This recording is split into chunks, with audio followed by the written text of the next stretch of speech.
Bien-aimés dans le Seigneur, shalom, shalom.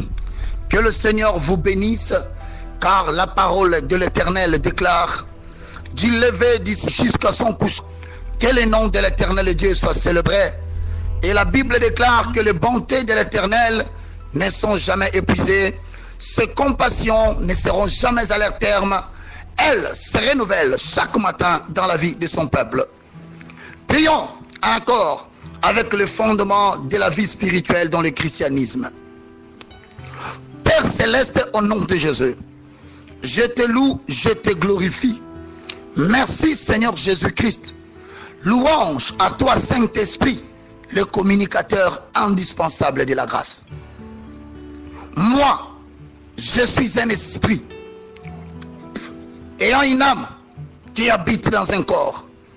Mais ce matin, je refuse de mener ma vie spirituelle selon le plan que Dieu m'a donné d'exécuter sur la terre, en accord avec les limites que m'impose la chair. Au nom de Jésus-Christ de Nazareth, je bénéficie de la loi d'exception. Ce qui arrive aux hommes ordinaires de ma famille, cela ne peut pas m'arriver au nom puissant de Jésus-Christ de Nazareth. Ce qui arrive en termes de la mort physique précoce, cela ne peut pas m'arriver dans ma famille et cela ne peut pas m'arriver dans mes enfants au nom puissant de Jésus-Christ de Nazareth. Tout redoublement de force, moi, je bénéficie de la loi d'exception. Comme David avait de pierre, seule la première pierre avait touché Goliath et le fit tomber. Moi aussi je déclare, je ne répéterai pas des opérations 2-3 fois. Une seule fois, je le ferai. Et cela réussira au nom puissant de Jésus-Christ de Nazareth. Je bénéficie de la loi d'exception. Les maladies qui frappent les membres de ma famille, les maladies qui frappent en plein midi, les maladies qui frappent mes contemporains, moi, 1000 tombes à ma gauche, 10 000 tombes à ma droite, je ne serai jamais atteint au nom puissant de Jésus-Christ de Nazareth. La Bible déclare dans le livre de Deutéronome, le chapitre 34, le verset 5, je paraphrase. Moïse, serviteur de l'Éternel, mourut là, dans le pays de Moab, selon l'ordre de l'Éternel. Je déclare au nom de Jésus-Christ de Nazareth, que ce soit les membres de ma famille paternelle, que ce soit les membres de ma famille maternelle, que ce soit mes contemporains, que ce soit les dominations, les principautés, les autorités, les esprits méchants qui sont dans l'espace céleste, au nom puissant de Jésus-Christ de Nazareth, comme Moïse, moi, je mourrai selon l'ordre de l'Éternel, jamais selon l'ordre d'un homme, au nom puissant de Jésus-Christ de Nazareth. Et cela est le partage de mes enfants. La Bible dit dans Deutéronome chapitre 34, le verset 6, je paraphrase. Et l'Éternel enterra dans la vallée au pays de Moab, vis-à-vis de Bath-Péor. Personne n'a connu son sépulcre jusqu'à aujourd'hui. 7. Moïse était âgé de 120 ans lorsqu'il mourit. Je déclare au nom de Jésus-Christ de Nazareth, peu importe le taux d'espérance de vie de là où je vis, moi, je ne suis pas un homme. Je suis seulement un esprit, mais qui habite dans un homme. Je déclare au nom de Jésus, je vivrai jusqu'à 120 ans. Et toute tentative de l'ennemi de vouloir me faire mourir avant cet âge, cela est condamné ce matin. Au nom puissant de Jésus-Christ de Nazareth, je déclare, comme Moïse, sa vue n'était point affaiblie. Dans le nom de Jésus, mes yeux restent en bon état. Je ne souffre pas de la maladie des yeux, et cela en va de la durée de mon existence. Dans le nom de Jésus, ma vue ne sera jamais affaiblie. Il en est de même avec tous les organes de mon corps. Jamais je ne serai paralysé. Jamais l'accident vasculaire cérébral m'atteindra. Jamais l'apoplexie m'atteindra. Jamais les dépôts de cholestérol embrayeront les parois de mes artères afin de créer des maladies circulatoires des sangs. Au nom de Jésus-Christ de Nazareth, je déclare de la chevelure de la tête jusqu'à la plante de mes pieds, tout va bien. Aucune arythmie cardiaque, aucune insuffisance rénale. Au nom de Jésus-Christ de Nazareth, que cela soit partagé par quiconque écoute cette prière. Et que l'onction de protection de ma personne qui m'accompagne en tant que ministre de Théo soit bénéficiaire de tous ceux qui me croient et qui confessent que je suis serviteur de Dieu. Au nom puissant de Jésus-Christ de Nazareth, je déclare, et sa vigueur ne t'est point passée. Je déclare dans le nom de Jésus, la Bible déclare, les jeunes gens se fatiguent dans leur adolescence, mais ceux qui se confient en l'Éternel, ils renouvellent leurs forces, ils courent sans se fatiguer. Au nom de Jésus-Christ de Nazareth, je déclare, comme je bénéficie d'une double portion de l'onction en tant que ministre avant, je déclare au nom de Jésus-Christ de Nazareth, une onction à travers cette prière agit instantanément dans les oreilles de quiconque l'entendra, et le Saint-Esprit se charge de matérialiser et de vivifier cela au nom puissant de Jésus-Christ de Nazareth, le roi de gloire. Je déclare que l'onction de protection pour la vigueur de tout celui qui écoute cette prière, ministre de Dieu, ayant un talent mécanique ou spirituel, au nom de Jésus, reçois la protection de ta personne. Tu ne mourras pas de l'eau, tu ne mourras pas dans l'air, tu ne mourras d'aucune autre maladie, et la vigueur de ton corps est restaurée au moment où je déclare cette prière. Et je dis, lève-toi, toi qui me suis, sors, car l'onction de Dieu vient de redonner la force aux muscles de ton corps. Dans le nom de Jésus-Christ de Nazareth, je déclare que je ne vis pas selon la condition de mon pays. Moi, en tant qu'ambassadeur, je bénéficie de la lettre d'accréditation qui a été signée par mon administrateur, qui s'appelle le Saint-Esprit, le Paraclet, le communicateur indispensable de ma grâce. Comme il a signé ce matin, en accord avec Philippiens chapitre 4, le verset 6, je paraphrase, ne vous inquiétez de rien. Réjouissez-vous, je le répète, réjouissez-vous et que votre joie s'accordie de tout le monde. Mais en toutes choses, faites connaître vos besoins à l'Éternel, tout en rendant par lui des sacrifices d'action de grâce. Dans le nom de Jésus, ce matin, tous mes projets, le Saint-Esprit me dévance. Il balise le chemin, il balaye le chemin, il emporte les obstacles. Moi, ce matin, je ne sors pas pour aller chercher de l'argent. Je ne sors pas pour être soumis aux volontés des hommes.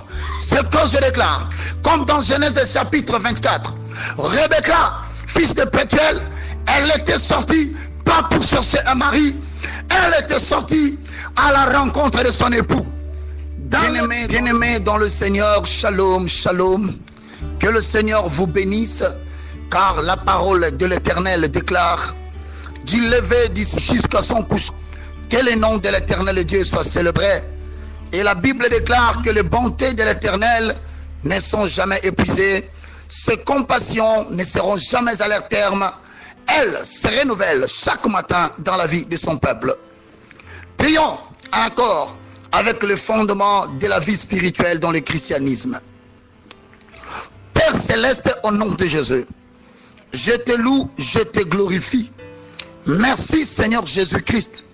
Louange à toi Saint-Esprit, le communicateur indispensable de la grâce. Moi, je suis un esprit ayant une âme qui habite dans un corps.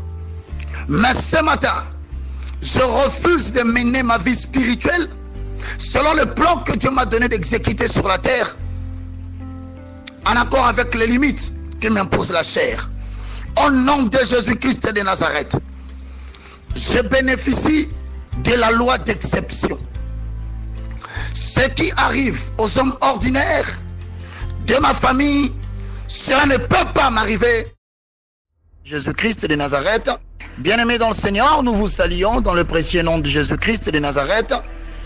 Nous avons dit que nous allons continuer avec l'enseignement sur le fondement de la vie spirituelle dans le christianisme.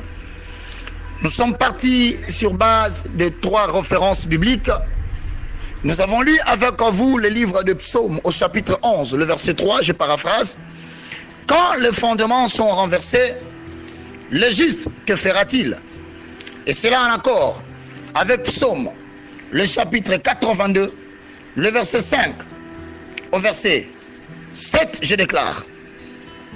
Ils n'ont ni savoir ni intelligence. Ils marchent dans les ténèbres.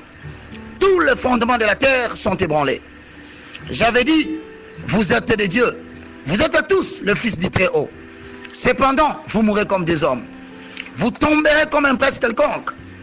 Lève-toi, ô Dieu, juge la terre, car toutes les nations t'appartiennent. Et donc nous avions dit, par fondement, nous devons entendre le fait justificatif d'une croyance. C'est le point de départ d'un système. Alors voilà pourquoi le psalmiste pose la question, quel est le rôle du juste lorsqu'il réalise que tous les fondements du christianisme sont renversés? En quoi les valeurs spirituelles ont-elles été renversées? Primo, dans l'ignorance, dans la négligence, dans le rejet, dans l'abandon du Saint-Esprit en tant que 3e personne de la divinité. Il est censé recevoir le même respect que Dieu le Père et Jésus-Christ, le Fils de Dieu. Les valeurs spirituelles ont encore été renversées dans l'ignorance de la personne qualifiée pour le service divin. Bien-aimés dans le Seigneur, nous avions posé la problématique. Quelle différence y avait-il entre le Saint-Esprit Paraclet, communicateur indispensable de la grâce, que les apôtres ont reçu le jour de la Pentecôte, en accord avec Actes des Apôtres chapitre 2, le verset 1 à 4, et le Saint-Esprit que les nations reçoivent aujourd'hui? Eh bien, fort a été notre étonnement de constater qu'il n'y a pas de différence, parce que la Bible dit, nous servons un Dieu qui ne connaît ni changement, ni ombre de variation.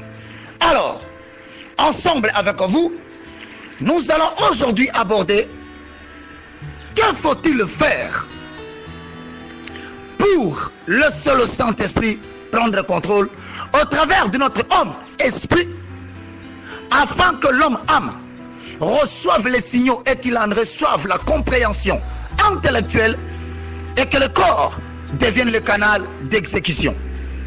Nous voici aborder ce grand chapitre, le prix à payer. Bien-aimés dans le Seigneur, très chers concitoyens dans le royaume de notre Père, bénéficiaires de la nouvelle alliance, dans une nouvelle naissance, avec un esprit nouveau, dans un nouveau langage, écoutez ce que l'Esprit dit à l'Église. Il n'y a rien pour rien dans le royaume de Dieu. Pour arriver à quelque part, bien-aimé dans le Seigneur, dans le royaume spirituel, il faut savoir payer le prix. Christ, notre modèle, l'a payé. Les prophètes, les apôtres l'ont payé aussi. Donc moi et toi, nous ne sommes pas exempts ou nous ne ferons pas l'exception. Tout objet précieux ne se ramasse pas, mais il se recherche avec désir et détermination, bien-aimé dans le Seigneur. Dans le royaume de Dieu, ou dans les services divins du royaume, voici la phrase que tu dois retenir. Le prix à payer pour obtenir toutes choses avec le Saint-Esprit, c'est le temps d'intimité que tu passes avec le Saint-Esprit. Nous répétons que le prix à payer pour donner naissance au trésor céleste dont nous sommes porteurs, c'est la maîtrise du facteur temps. C'est-à-dire le temps que tu passes à scruter la parole de Dieu, le temps que tu passes dans l'implantation de l'écriture, dans l'homme âme en accord avec Romains chapitre 12, le verset 2. Le temps que tu passes dans la prière en intelligence, en accord avec 1 Corinthiens chapitre 14, le verset 14 au verset 15. Le temps que tu passes dans la prière sous l'action du Saint-Esprit. Vous savez, l'enfant ne peut pas naître, quelle que soit la conception, s'il n'y a pas de douleur d'enfantement. Vous savez, sans éprouver le douleur d'enfantement qui correspond au désir insatiable de la méditation de la parole de Dieu et de l'intimité avec Dieu dans la vie de prière, voilà ce que nous appelons douleur d'enfantement. Sans cela, vous ne pouvez jamais donner naissance aux plans de Dieu qui sont cachés à l'intérieur de vous. Vous ne donnerez jamais naissance à ces trésors pour lesquels l'Éternel Dieu vous a introduit dans les temps. Bien-aimés dans le Seigneur, la Bible déclare, en accord avec le livre des Galates, chapitre 4, le verset 19, l'apôtre Paul écrit aux Galatiens et il insiste sur un facteur très important qui devait faire l'objet et attirer notre attention au jour d'aujourd'hui. Vous le lirez dans Jérémie chapitre 30, le verset 6. Enfin, 2 Corinthiens chapitre 4, le verset 7. Je paraphrase. 2 Corinthiens chapitre 4, le verset 7. Nous portons ces trésors dans des vases de terre, afin que cette grande puissance soit attribuée à Dieu et non pas à nous. Vous allez le remarquer, bien-aimés dans le Seigneur, les trésors qui sont en fait le plan pour lequel nous sommes porteurs et le plan pour lequel Dieu nous a introduits dans les temps, nous le portons dans nos vases de terre qui sont les corps porteurs de l'âme, gardiens de l'esprit, symbole de la présence de Dieu en nous. Bien-aimés dans le Seigneur, le paiement de ces prix exige une discipline personnelle sans laquelle, mon frère, vous n'irez nulle part. Vous tourbillonnerez sur place.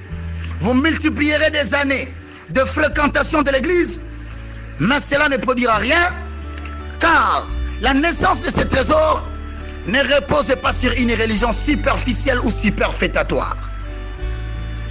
Conclusion du chapitre. Bien aimé, pour obtenir le résultat qu'ont obtenu les apôtres, nous devons nous baser sur le conseil ci-dessous. Nous devons donner beaucoup plus d'importance au temps en collaborant avec le Saint-Esprit, et cette tâche exige l'intimité dans la prière sous l'inspiration du Saint-Esprit, c'est-à-dire la prière en langue, le temps d'intimité dans la prière en intelligence, et surtout dans l'implantation de la parole de Dieu dans notre homme-âme, qui est une cure que l'on doit imposer à l'homme-âme afin qu'il puisse trouver son salut et qu'il soit renouvelé. Généralement, très chers bien-aimés dans les Seigneurs, la bataille est spirituelle. Alors sans taille, vous ne pouvez pas assister à la bataille, sinon c'est de la poudre aux yeux, c'est vouloir arracher par le main les étoiles du ciel.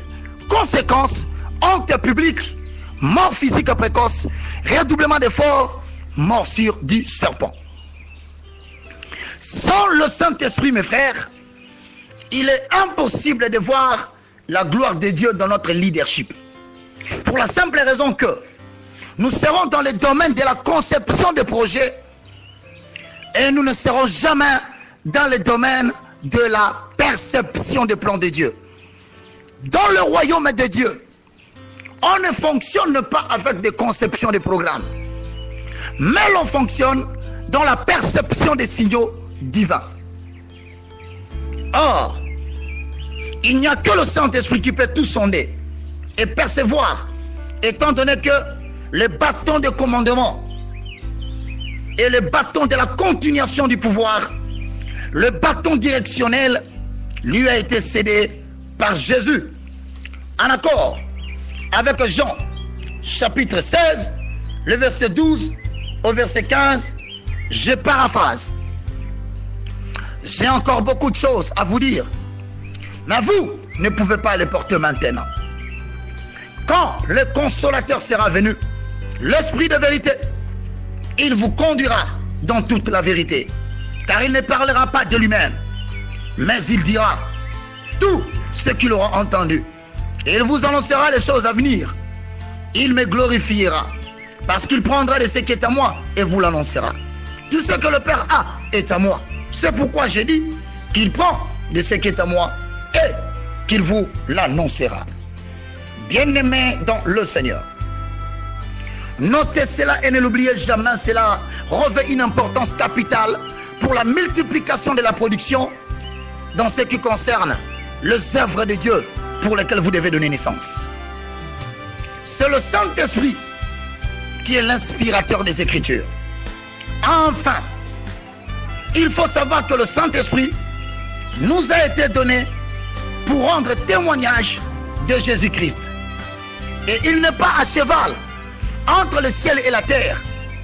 Il est venu faire sa demeure en toi, sous 3 dimensions. Le Saint-Esprit en toi, le Saint-Esprit sur toi et le Saint-Esprit avec toi. Béni soit le nom de l'Éternel en accord avec Jean, chapitre 14, le verset 16. Question. Comment découvrir sa raison d'être? Comment les comprendre? Comment donner naissance à la vie de Dieu qui est en moi? Voilà pourquoi le prochain chapitre vous aidera à découvrir et à analyser votre raison d'être sur la terre. Que Dieu vous bénisse. Enseignement dispensé par le moindre de tous, l'évangéliste Roger Baka. Que Dieu vous bénisse. Merci, je commence par vous remercier. Soyez très bénis de là où vous nous suivez. À partir des États-Unis, à partir de partout, vous posez des questions très indispensables. Je m'en vais directement par la grâce du Saint-Esprit vous donner quelques éclairages. Quant à la première question, y a-t-il une différence entre les apôtres esprits et les apôtres intelligents? Je vais vous répondre. Sur ce qui concerne le Saint-Esprit, il n'y a pas de différence. Le même Saint-Esprit que les apôtres ont reçu au jour de la Pentecôte, c'est le même Saint-Esprit que nous recevons aujourd'hui pendant le règne du Saint-Esprit. Mais quant à la question de savoir s'il y a la différence entre les apôtres Saint-Esprit et les apôtres intelligents, je vous répondrai oui. Voici des éléments qui caractérisaient la vie des apôtres. Primo, il est dit dans Actes des Apôtres, chapitre 1, le verset 4. Je vais paraphraser. Comme il s'est trouvé avec eux, il leur recommanda de ne pas s'éloigner de Jérusalem, mais d'attendre ce que le Père avait promis, ce que je vous ai annoncé, leur dit-il. Il faisait allusion à quoi quand il disait « Ne quittez pas Jérusalem et d'attendre ce que le Père vous avait promis ». Vous savez que les apôtres ont passé 3 années pratiquement, si on le comparera aujourd'hui à l'académie des graduats, 3 années de la lettre. 3 années pour focaliser l'homme intelligent, qu'on appelle l'homme âme. 3 années pour implanter les Écritures dans l'homme âme. Mais cela n'a pas suffi. Une condition majeure était donnée. Attendez ce qui vous a été promis. Or, si vous voulez savoir ce qui a été promis, vous devez directement aller dans l'interprétation des Écritures dans Jean chapitre 14, le verset 16 au verset 17, virgule. Vous lisez encore Jean chapitre 14, le verset 26. Là, vous verrez, quand viendra le consolateur, il vous enseignera toutes choses. Il ne parlera pas de lui, mais il parlera des choses qu'il aura entendues au Père. Voici le premier élément. Les apôtres continuellement comprenaient qu'ils ne pouvaient rien par leur intelligence, Car la chair et le sang sont composés par l'âme et le corps. Or, tous deux ne sont pas qualifiés pour l'exercice du ministère. Il faut s'attendre à ce que l'esprit soit renouvelé et complètement que ton esprit, qui est de la même espèce que le Saint-Esprit, puisse te conduire et te montrer comment tu dois exercer le service. Deuxième élément, vous allez remarquer que par rapport aux apôtres Saint-Esprit, ils dépendaient totalement, je répète, ils dépendaient totalement de la troisième personne de la divinité, à savoir le Saint-Esprit. C'est alors que vous lirez par exemple dans Actes des Apôtres, le chapitre 15. Vous allez remarquer que vers le chapitre 28, cette dépendance est claire. Il est écrit, car il a paru bon au Saint-Esprit, ensuite à nous, de ne vous imposer d'autres charges que ce qui est nécessaire. Donc vous verrez l'expression, il paraît d'abord bon au Saint-Esprit. Donc tout se fait selon la conduite du Saint-Esprit, et nous venons après comme des canaux d'expression ou les canaux d'exécution des programmes bien stipulés et bien révélés par le Saint-Esprit. Vous allez voir encore dans Actes des Apôtres chapitre 16 le verset 6, lorsque l'Esprit était en train de conduire Paul à Athos, il a reçu une vision des Macédoniens. La Bible dit, ayant été empêchés par le Saint-Esprit d'annoncer la parole dans l'Asie, ils traversèrent la Phrygie et le pays de Galatie. Encore, vous allez voir, dans Actes des Apôtres chapitre 20, le verset 22, vous allez remarquer que Paul dit, et maintenant, voici lié par l'Esprit, je vais à Jérusalem, ne sachant pas ce qui m'arrivera. Seulement de ville en ville, l'Esprit Saint m'avertit que de liens et de tribulations m'attendent. Mais je ne fais pour moi-même aucun cas pour ma vie, comme si elle m'était précieuse, pourvu que j'accomplisse ma course avec joie et le ministère que j'ai reçu du Seigneur Jésus, d'annoncer la bonne évangile et la bonne nouvelle de la grâce de Dieu. Et donc quand vous regardez, bien aimés dans le Seigneur, vous qui avez posé cette question, je présuppose que le Seigneur vous aime beaucoup, parce que vous ne pouvez pas poser cette question si ce n'est pas le Saint-Esprit qui vous a révélé cela. Et mon Père qui est dans les ciels fera croître la sémence qu'il a plantée en vous, jusqu'à ce que vous deveniez une référence pour le peuple dans lequel Dieu vous a introduit sur la terre. Vous remarquerez que la Bible dit que les apôtres, vers Actes des Apôtres chapitre 4 le verset 33, je vais paraphraser, un autre élément qui fait la différence, les apôtres sous l'onction du Saint-Esprit, Actes chapitre 4 33, les apôtres rendaient avec beaucoup de force le témoignage de la résurrection de Jésus-Christ, et une grande grâce reposait sur eux tous.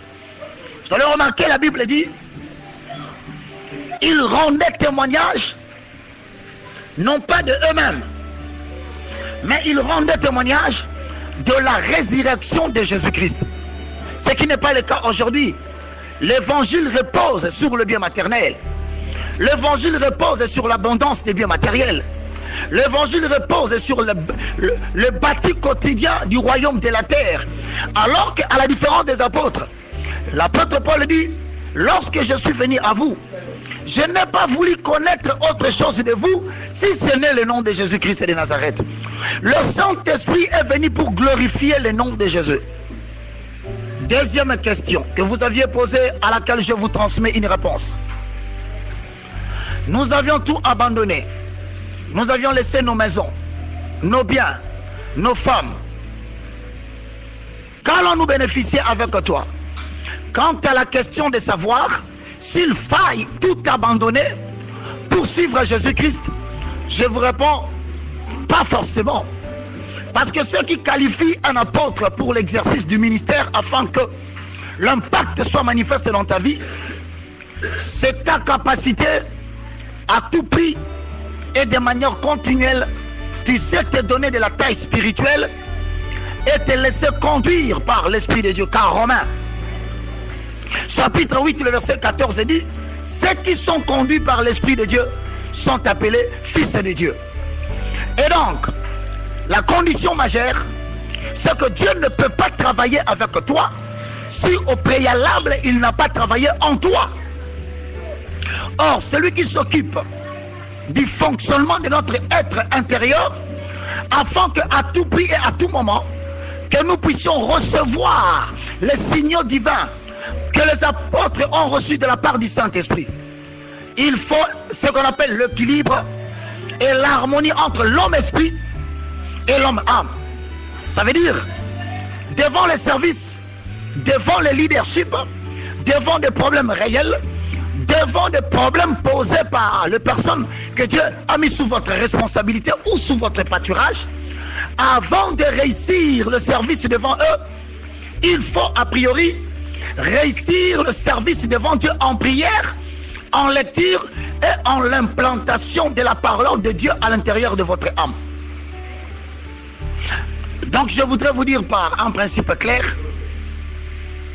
tout service d'un apôtre, d'un évangéliste, d'un prophète, d'un docteur, tout service de Dieu doit être précédé par le service d'abord devant Dieu avant de se tenir devant les hommes.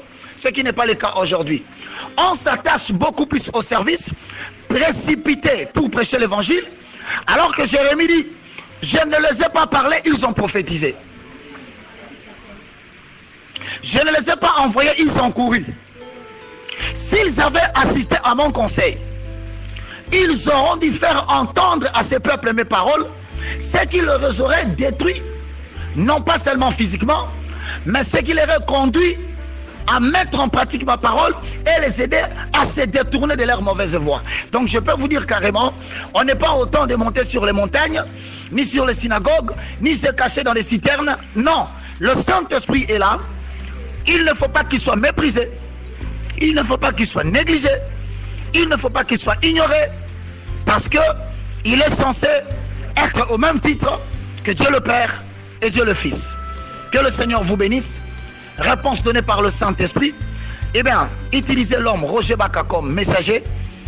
Nous sommes disposés toujours à toutes vos questions afin de vous permettre de pouvoir comprendre que nous sommes au temps où Jésus dit dans les pâtés, que ton règne vienne et que ta volonté soit faite sur la terre comme au ciel. Que Dieu vous bénisse.